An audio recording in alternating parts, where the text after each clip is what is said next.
Hey guys, and welcome.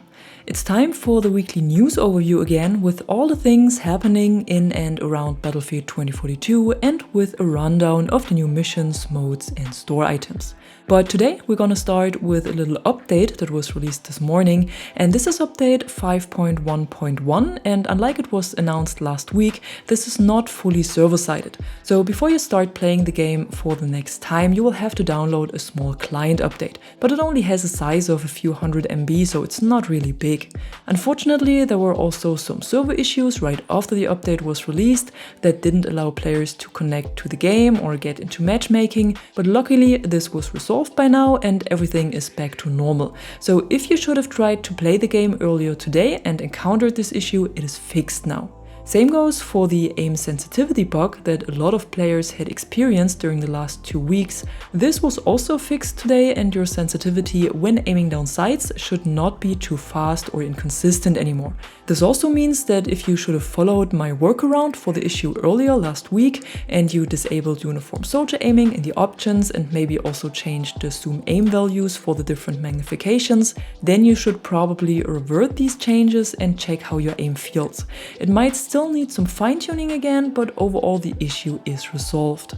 And then there was a second change made, and that's the reduction of the bash range for those shield, because this was lowered from 2.15 meters to 1.85. I haven't encountered any dozers so far to check how big the effect of this change is, but I'm pretty sure it is noticeable. In 2 weeks, we should then receive the next major update, which is 5.2, and this will finally add the map rework of Hourglass to the game and also the squad orders mechanic alongside some major bug fixes and improvements.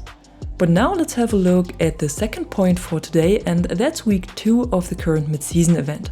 Similar to former events, we got a new set of unlockable cosmetics and a little tweak to the time-limited event mode, because there was a new map added for it. Like I had already guessed in my last video, based on screenshots that we've seen in the official blog post, the new map is Erika Arbor, and I was actually pretty excited to see how it plays, because this is one of my favorite maps of the franchise. But I gotta be honest, I thought it would play a lot better in Control since it actually has a very good map design. Unfortunately, it seems to have the same issues that Reclaimed has in this mode, and that is caused by a very poor placement of the objectives.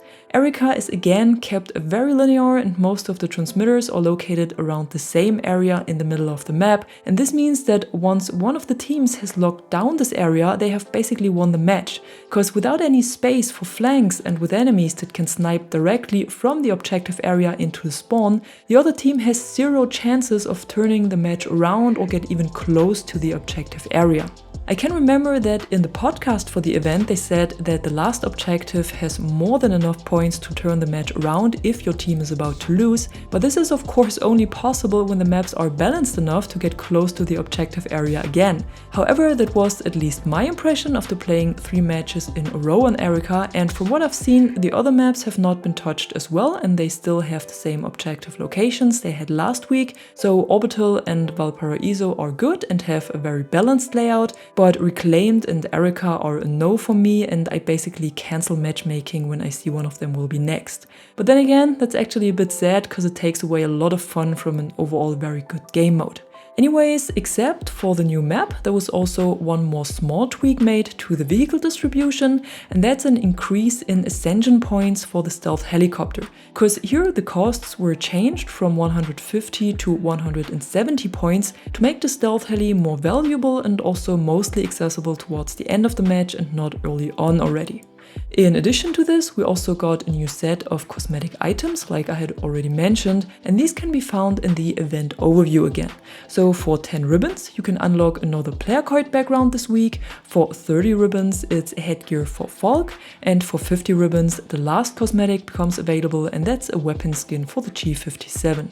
Remember that these rewards are only unlockable for the next 7 days, so if you want them, be sure to collect enough ribbons in the event mode before it ends on Tuesday next week. Same goes for the 3 event bundles in the item store. They will also be removed once the event has ended and will not return at a later time, but they are still available for 1 more week. And now let's have a look at everything that came in as part of the weekly rotation, starting with the new portal modes and playlists. In Conquest, the smaller 64-player version of the mode is still available, and according to the community calendar, we can also not expect to see any other Conquest experience during the next 2 weeks, so nothing new in here.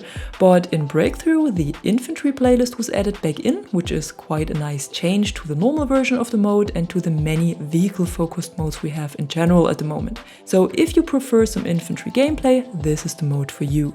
Over in Portal, All-Out Superiority has returned, which is a mode that mixes ground and air vehicles to one massive vehicle mayhem, and it's perfect to level up some of your arsenal. And the second mode is TDM of Ages, the classic team deathmatch experience played on all maps of the old eras with their respective soldiers and weapons. On Friday, this one will be replaced with a community spotlight called Defusal, and this is a classic search and destroy mode where an attacking team needs to plant a bomb at one of 2 objectives before the time runs out, while a defending team needs to defuse the bomb or simply eliminate the whole attacking team before they even have a chance to plant it. So definitely something you should check out if you enjoy playing modes like this. And then there are of course the new missions that were added today in week 7 of season 5, and these are very focused on your skill with different weapons this time. So in the first section you have to do 5 kills and assists with assault rifles, capture or neutralize 3 objectives and revive 10 teammates, and I don't think this needs any explanation. Once the second section is unlocked, you have to do 15 more kills and revives, inflict 500 damage with grenades, but note that only throwables count here and not Sundance's scatter grenades, and you need to do 12 kills and assists with sniper rifles. And when you use the XCE bar here, it will double your mission progression, so you will only have to do 6 kills. In the third section, you then need to win 3 rounds of any game mode, do 15 kills with the BFP50, and when you do headshot kills, they even triple the progression on this mission, and you have to earn 25 combat ribbons. This will again take a while since you can only earn up to 3 of these ribbons per match, but they're basically done on the side and you don't need to focus on this. To complete the bonus mission, you simply need to play 2 more rounds of any game mode. Remember that you can also complete the weekly missions in portal modes against AI if you should be struggling with them. Just use one of my codes and add a password when hosting so you won't get disturbed. And at the end, something a little more personal, because I will take a short break during the next 1 or 2 weeks and will not be very active on this channel or on social media in general. I will of course do the weekly news update on Tuesday as usual, but in between there might not be any additional content coming. I just feel like I need a bit of a break from Battlefield to recharge my batteries and also to collect some new ideas for future videos. But just so you know that everything's okay and I'm just taking a short summer break and that I did not give up on the channel or the game or anything. And that's it for today, just your usual overview of what's going on in and around Battlefield 2042 at the moment. And if you enjoyed this video, don't forget to drop a like or a comment below and subscribe to the channel for more content like this. Until then, thanks for watching and thanks to my members for the additional support. I'm the Catwoman and you are awesome.